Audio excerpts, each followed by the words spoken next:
their third-string quarterback, so they are comfortable in the quarterback spot. Here are the other teams that have thus far decided, 6 teams, to go out and pick a quarterback in the draft. Nobody took one early. Take a quarterback early, it's a big risk. Polaroid presents the NFL Draft Snapshot. When Andre Ware played at the University of Houston, he broke 26 NCAA records and capped his junior year by winning the Heisman Trophy and then decided to go pro. The Detroit Lions select Andre Ware, quarterback, Houston. Yes, New England is up next. Yes, baby. The 7th pick in the draft spent most of his time on the sideline, starting only 6 games in 4 years with a 3-3 record before being released by the Lions. He was out of football in '94 after being cut by the Vikings. And he failed to make the Jaguars roster in 1995. Let's check out the last 6 selections here in the draft to conclude round 6. Marco Rivera becomes the 9th Penn State player selected. That's more than any other school. And again, Florida State and Colorado had 10 selections in last year's draft. And there you see Seattle taking T.J. Cunningham, a former Buff who is now going to move a little bit to the west. Apparently he'll be moving northwest, not southwest, if the reports hold up. And there was a press conference last night in Seattle that indicates that the money from Paul Allen, the computer matters, but has been involved in the conversations related to this story over the last few days. Mort, what is the live coverage of the draft rolls on? We are 1 pick through round 7, where you find some familiar names in the past.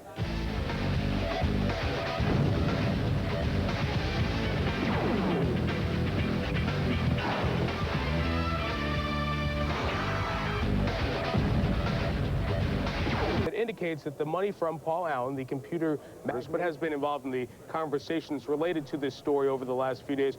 Mort, what is the live coverage of the draft rolls on? We are 1 pick through round 7, where you find some familiar names in the past.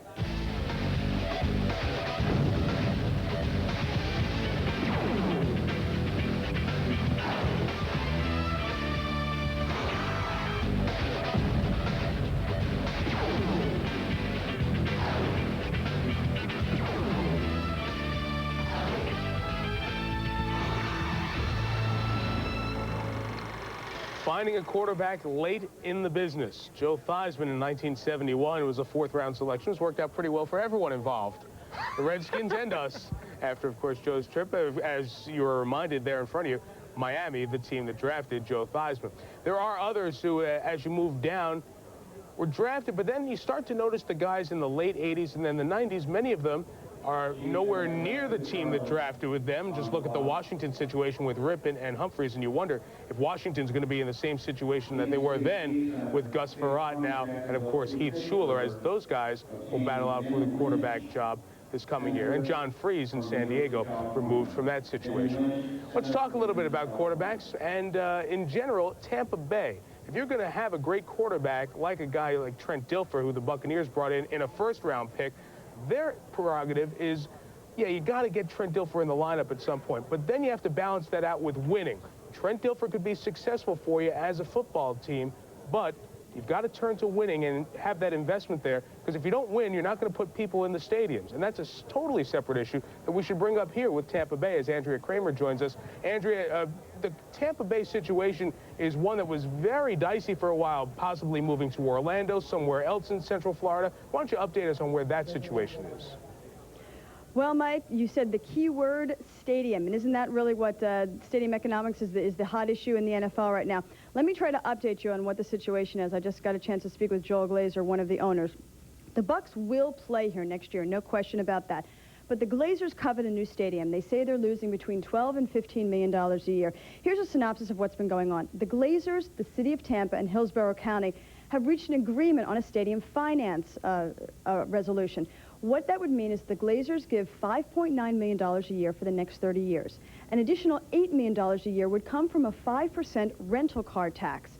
The hurdle with that is it's been approved by the County Commission and the City Council, but they need to have that voted on, and a referendum starts with a vote by the State Senate tomorrow. That is expected to be rejected. If there is no agreement by May 20th, an agreement between the Bucs, the city, and the county, this whole idea of a new stadium is dead. I asked Joel Glazer what that means for the future, and he said, we must look at other options. That means Orlando, Los Angeles, or Cleveland. Obviously, they want to stay here. When they agreed to buy the team, they thought that they would be here for the next 30 years, but if they don't get the new stadium, and we've heard this refrain all around the country, then the Tampa Bay Buccaneers could be the last team out of here. And it's funny because I just ran into Tony Dungy, and I asked him about the situation, and he said, and to his credit, this has not impacted he, his staff, their ability to attract free agents. The only thing that bothers Tony Dungy is he can't buy a house here because he doesn't know where he's going to be living a year from now. Mike, back to you in New York.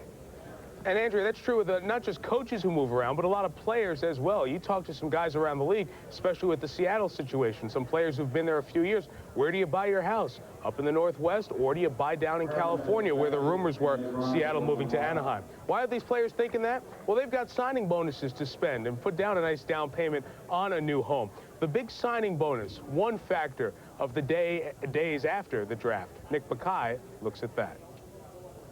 The average signing bonus for a rookie picked in the first round, about $1.2 million. Now, I know most of you would probably besmirch yourselves in public for the .2 alone, but you think a seven-figure income is one big ride down Easy Street in a white stretch limo?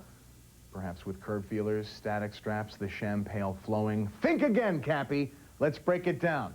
$1.2 million in a year in the life of an NFL player. Taxes, right off the bat, Uncle Sam gets half, that's 600 grand. Then you've got agent commission, that's 5% of the gross, make that 60 grand. Mortgage, probably about 22 grand a month. Double that for the house of a friend who may one day drive you down the 405 in a white Ford Bronco, 44 grand. Booster payback, somebody bought you that Testarossa when you were a student athlete, 100 grand. Money means memberships, and they don't come cheap. The Platinum Card's out, Uranium Card's in, $2K a year. The local Havana Cigar Club, $1,500. Big Man Shoe Club, $5,000. Custom-tailored suits from Lummox and Portley, $15,000.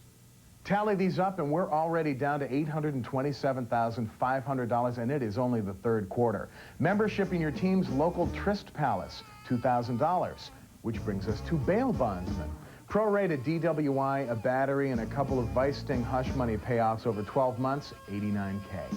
But if you're hiring a bail bondsman, you might as well hire a PR firm and put the proper spin on why you're hiring a bail bondsman. $3K factored over 12 months, 36 grand. The inevitable failed restaurant, $200,000. The same heartbreak I endured when Nick Bakay's Manly House of Meat went belly up. Ouch. Tattoos, $2,000. Jewelry, $75,000. Rottweiler's off-leash training, $36,000. Miscellaneous hush money, $50,000. That leaves you with a grand total of $78. Wow.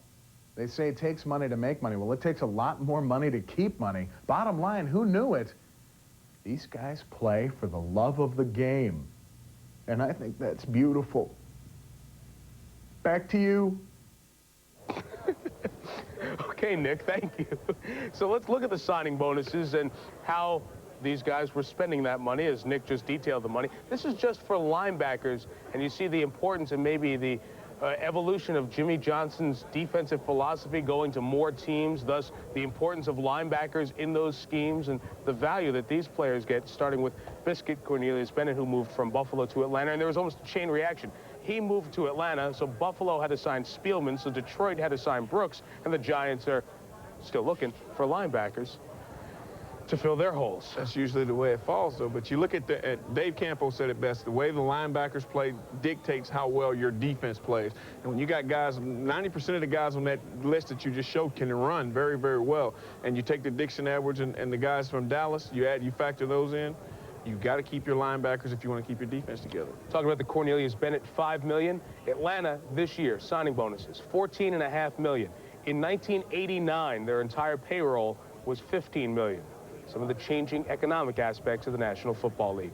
The draft has another 40 picks to go. We are in round 7, and here are the final 2. We're interested in you. We may pick you in this round. If we don't pick you in this round, then we want to try to sign you as a free agent. After the draft is over, management will then call the player's agent to try to get them signed so they can get there. It's important to get the right kind of free agents. You've been on the road recruiting for the last 2 months, scouting players. You've developed a little bit of rapport with these players. Have the coaches call them, try to get them in. Mike, it's recruiting season now that the draft is over in these war rooms. Well, it really is recruiting. Gil Brandt